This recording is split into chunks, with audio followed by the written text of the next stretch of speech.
Happy Saturday, everyone. So I'm going to be going ahead to make a quick video of what I make in my family. They were interested in some gourmet burgers. I hope it's going to come out gourmet.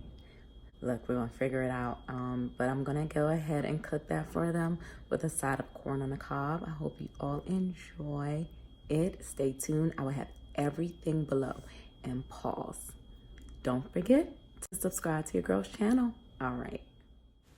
So you guys already know I like to get straight into it. These are the ingredients I'm going to be using to make my burgers. I do have my onions, my jalapeno peppers, my corn on the cob, my ground meat, potato bread, my maple bacon. So, let's begin. Here I'm going to go ahead and season my meat.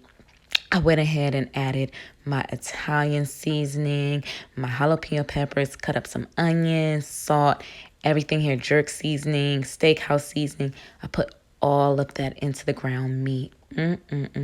It's going to be what? Amazing.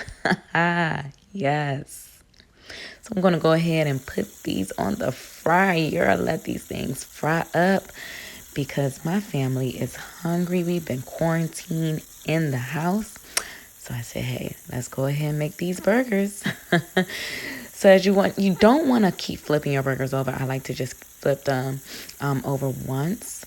And, if you like it medium well, that's up to you. Here I have my corn on the cob. Put a little bit of my Creole seasoning, my jerk seasoning, a little bit of obey.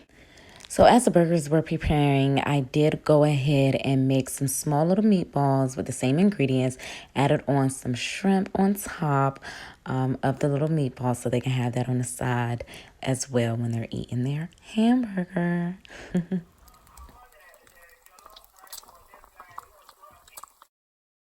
So the burgers are done. I went ahead and put my melted cheese on top.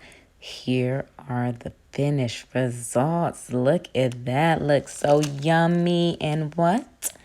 Amazing. Oh my goodness. Got the bacon, got the shrimp, you got the avocado. Yes, you got the mozzarella cheese. Got the corn on the cob now on the potato bread. Thank you again for tuning in with Life with Mimi on the Move. Go ahead and subscribe.